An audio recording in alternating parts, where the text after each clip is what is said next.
May 28, 1940, Berlin. Inside the cold marble halls of the Reich Air Ministry, Reich Marshal Hermann Göring tossed an American intelligence report onto the polished oak table. His face curled into a sneer. The paper detailed President Franklin Roosevelt's astonishing request to Congress that the United States build 50,000 warplanes a year. To Göring, it was laughable propaganda meant to scare Germany. He scoffed. The Americans think they can frighten us with fantasies. Let them try to turn their car factories into aircraft plants.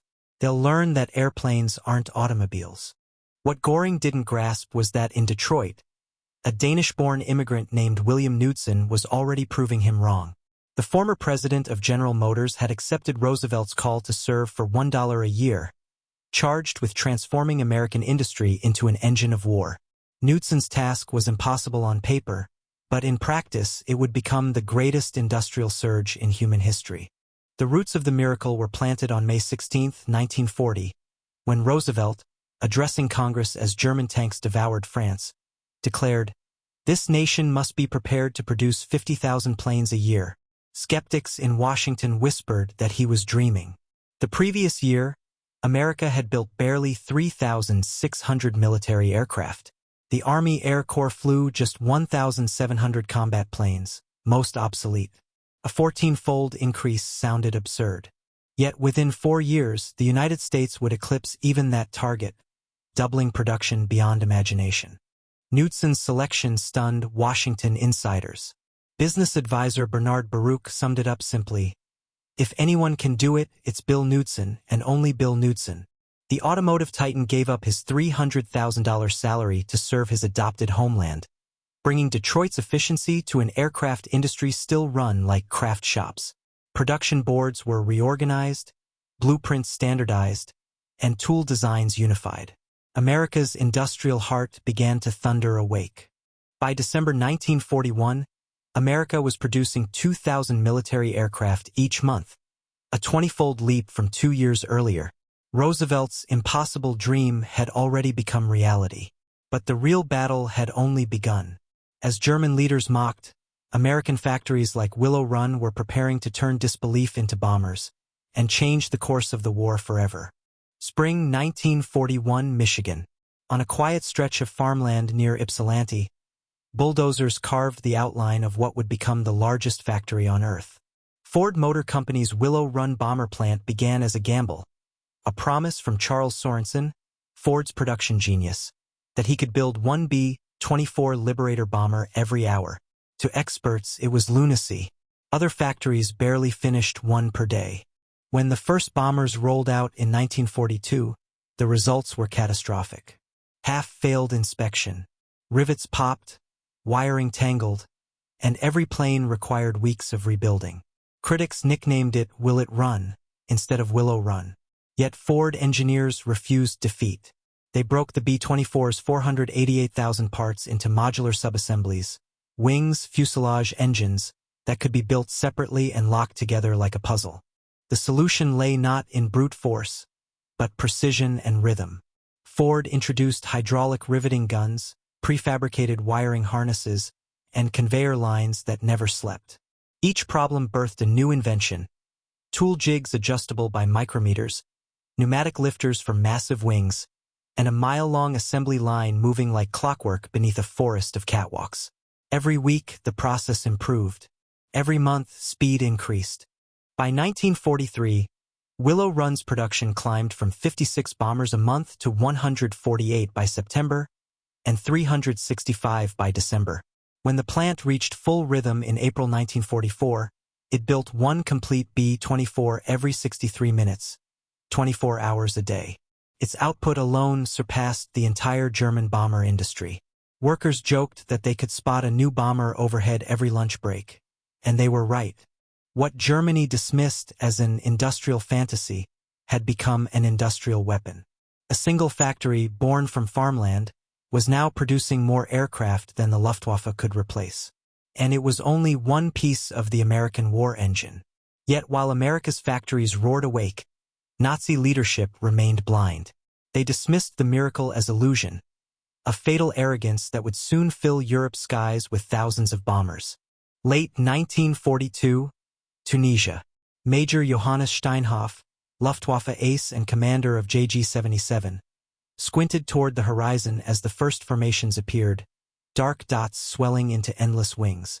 His radio crackled with panic. Hundreds of them. They just keep coming. For the first time, German pilots realized the impossible had happened. America was producing aircraft faster than Germany could destroy them. By January 1943, American bombers were striking targets deep inside Europe.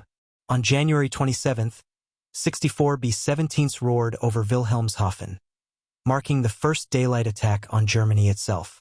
Luftwaffe commanders dismissed it as a publicity stunt until the raids multiplied. By autumn, bomber streams stretched horizon to horizon. Even when 60 aircraft were lost in a single day, replacements arrived within 2 weeks. Germany couldn't replace pilots that fast. During Big Week, February 20th to 25th, 1944, America's 8th and 15th Air Forces launched 3,500 sorties against German aircraft factories. The Luftwaffe lost more than 300 fighters, but worse, nearly 100 irreplaceable veteran pilots. German production collapsed under precision bombing. General Adolf Galland warned Göring, "We are losing 1,200 fighters a month and producing 1,000. The Americans lose 400 and build 2,500. It was mathematics, and mathematics was death." Major Heinz Bahr, Germany's ace with over 200 victories, described what he saw in January 1944 over Brunswick. The bomber stream had no end. It was as if the entire sky was metal. We were 8 against hundreds. It was hopeless. By the end of that year, America's aircraft factories were producing 96,000 planes annually, more than Germany built throughout the entire war. Each American bomber carried 13.50 caliber guns, radar-assisted bomb sights, and reliable radios. German fighters, starved for resources, often launched with half-filled ammo belts and failing transmitters. Quantity had become quality. The Luftwaffe was being erased not by battle tactics, but by industrial mathematics forged in Detroit and Seattle.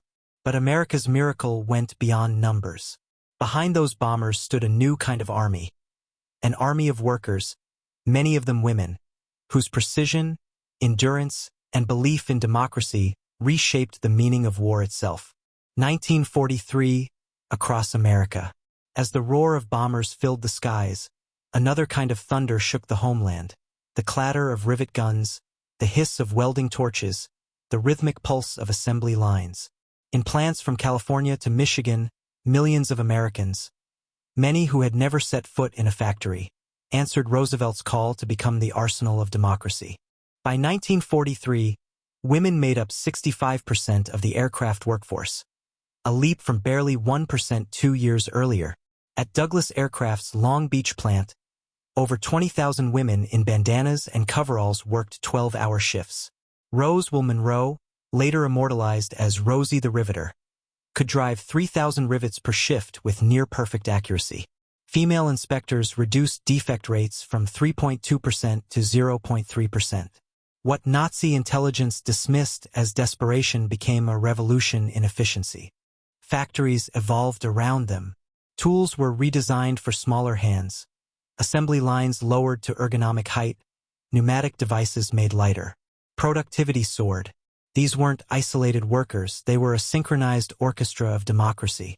Men and women, black and white, immigrant and native-born, young and old, all united by purpose rather than fear.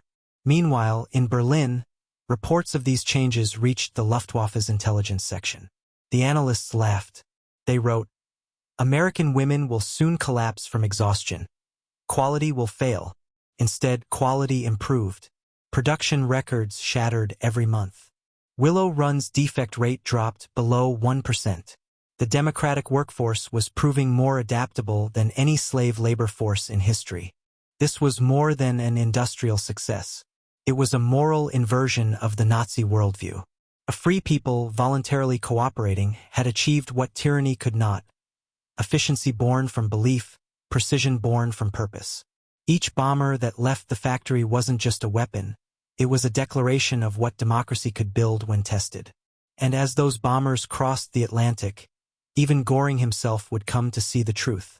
In the ruins of the Reich, the man who once mocked Roosevelt's 50,000 planes would face the cold mathematics of defeat and the factory that broke his empire. May 8, 1945, Bavaria. The Reich was finished. In the shattered silence of southern Germany, Hermann Göring, once the master of the Luftwaffe, surrendered to soldiers of the U.S. 36th Infantry Division. He still wore his medals, though his empire existed only in ashes.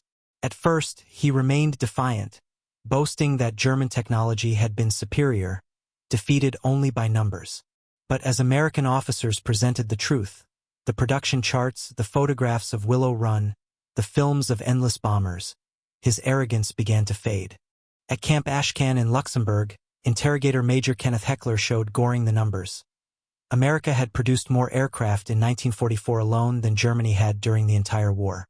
The former Reich Marshal reportedly whispered, "That single factory, Willow Run, it built more planes than my whole Air Force." He was stunned not by weaponry, but by logistics, the American ability to fight wars across 2 oceans and still outproduce the world. At the Nuremberg trials, Göring faced the evidence again. Charts, photographs, film reels, all showing how American industry had buried the Luftwaffe under an avalanche of aluminum. When asked if he had believed Roosevelt's 1940 claim of 50,000 planes per year, Göring replied coldly, "I thought it impossible. We learned too late that it was inevitable." Psychologist Dr. Gustav Gilbert later noted that Göring grew obsessed with those figures, comparing single U.S. factories to the entire Reich's output, repeating to himself, "They outbuilt us, they outthought us, they outlasted us." He called Willow Run, "that damned factory that broke our backs." Hours before his scheduled execution in October 1946, Göring wrote a final letter. "We were not defeated by better soldiers, but by better factories. The Americans buried us under aluminum and steel." His final words to Gilbert echoed that truth. "We woke a giant that believed only in peace. Once awakened, it was unstoppable."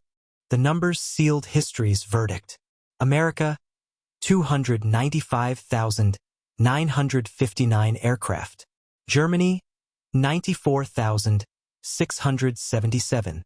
But victory was measured not only in machines, but in method, in the triumph of free will over forced labor, cooperation over compulsion, democracy over dictatorship. Hermann Göring had laughed when Roosevelt promised 50,000 planes. America answered with 300,000, and a lesson that still echoes through history. Never underestimate a free nation's power to build the impossible.